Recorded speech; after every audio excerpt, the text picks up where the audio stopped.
What's up, Berserker Patron Store family? I've been telling everybody about the fully functional airsoft for in-town training. The highway's right there, convenience store right here. You can't use firearms in a setting like this, okay? Ammo is expensive right now.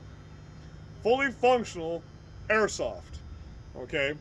Little simple things you can practice at home. Sturdy stance, obviously. You know what I mean? Practice slowly. Learn this slowly, okay? You don't have... Slow is fast, fast is smooth. Do you understand? Slow is fast, fast is smooth. So, learning, get a good grip on the back of that beaver tail, pull up, start driving forward. As you're driving, line of sight right there. I went straight to line of sight. Okay, I'm going to show you a good way to get in the line of sight from a draw right now. This is the simplest, easiest way to do this. Okay, close your eyes. Pull your gun up. See, for me, I'm used to doing that. It was right on sight when I did that. That gives you line of sight. So now every time you pull your firearm out, you're more than likely going to draw right on that line of sight because now it's muscle memory. Okay? It's a good way to do that. Learn line of sight. I don't have big, expensive tactical courses and all that stuff to show you this training video on, so I apologize for the shitty content right now, but I just want people to be safe. I want to help people, okay? So we're going to practice drawing, always proper trigger discipline. Don't put that finger on that trigger until you start to go out. As I'm sliding through, my finger's going into the trigger, I'm going straight out the line of sight, and I'll be firing, okay? Proper trigger discipline. Always.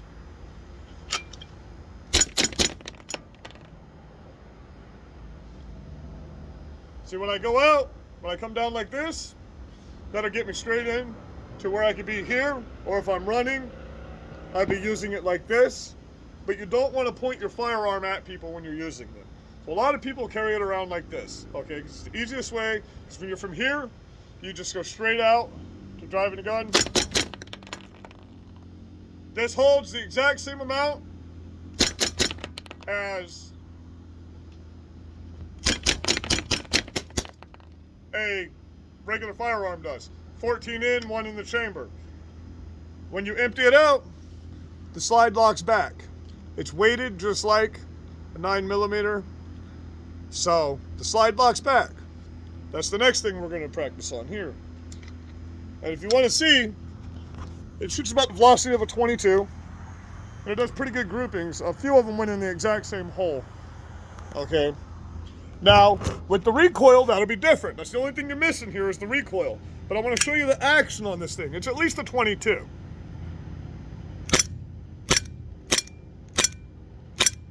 So, I mean, it's got pretty good action. The slide slides back and everything. So, now slide lock, reload, okay? Slide lock, reload. I'm going to throw 1 in here and 1 in there. I have 2 magazines.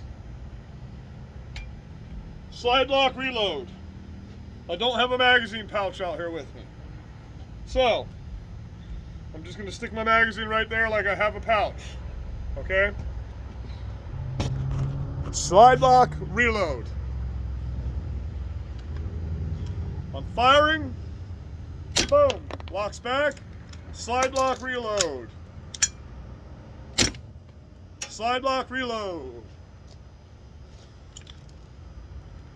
This magazine got a little jacked up, so I use this one for the beginning magazine because the foot's missing off of it.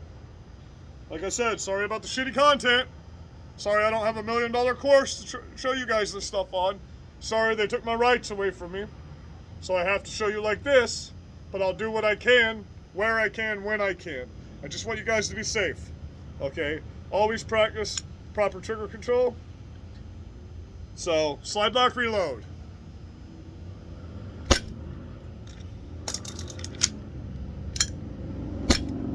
Slide lock, reload. I might not be the best.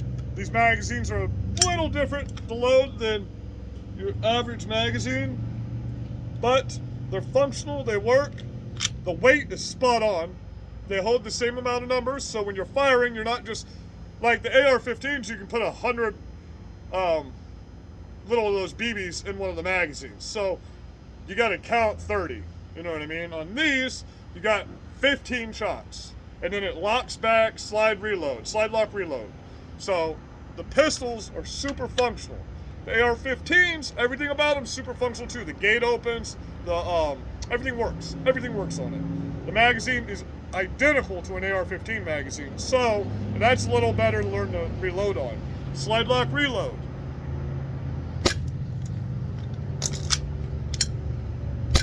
Okay, did you see what I did there?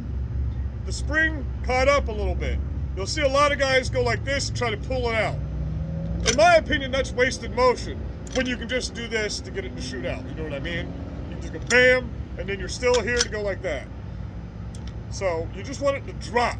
You don't want to reach up here. You don't want to pull it out and then go over here and put another one in.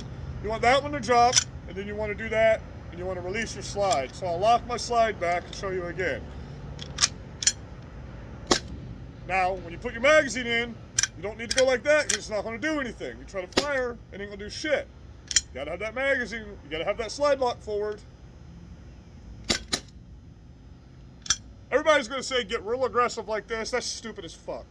If you can't handle a 9mm from right here like this, to where you're in walking and you can just walk side to side, if you can't handle your gun, then you shouldn't be using the gun that you have.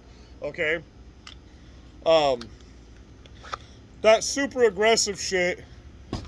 I mean, yes, get aggressive, but stay loose. Don't get all tightened up. Don't get all tensed up. We'll go over different progressions of hand positionings on your firearm tomorrow. I'm going to try to put a different little video like this out every day. Once again, the groupings from those things, even though it has a little bit of kick to it, that's what makes you stay on target. Now, that kid from Japan that was like the top airsoft champion of the world came to America, never shot a firearm in his life. He took 10 shots, and in those 10 shots, he learned that firearm, and he learned the recoil of that firearm, and he got 100 out of 100 after that. He beat the course with one of the best times that the course has ever done on it. And all he's ever shot in his life was airsoft. So people might call you a LARPer, people might talk all kinds of shit about you because you're walking down the road or you're doing it, training everywhere you go. But fuck them, because you're going to be safe, and they're not. They're going to come to you for safety. Do you see the difference? Let them call you a LARPer, say, yeah, I'm LARPing, whatever. You know, that's live action role playing. When I was younger, I grew up, we had a game called Amp Guard, where you made fake swords and shields and spears and all kinds of shit like that, and we just beat the fuck out of each other. Well, guess what? That's an actual form of combat training, because we didn't have pads on. We didn't take it easy on each other. We fucked each other up. So you actually had to learn how the human body was going to move at you. When you do structured martial arts, that's not combat. Okay, now do the movements help you stay limber and help you modify your mindset for better combatives? Absolutely. But combat's sloppy, it's messy, it's picking up a rock and jabbing somebody in the eye with it or throwing some dirt in their face, and because your life depends on this. Do you understand? This isn't a movie. Okay, you're not just gonna come out here, put some body armor on, pick a gun up, not know what the fuck you're doing and stay alive. It's just not gonna happen. Okay? I love you guys. Be blessed. Have a very awesome day.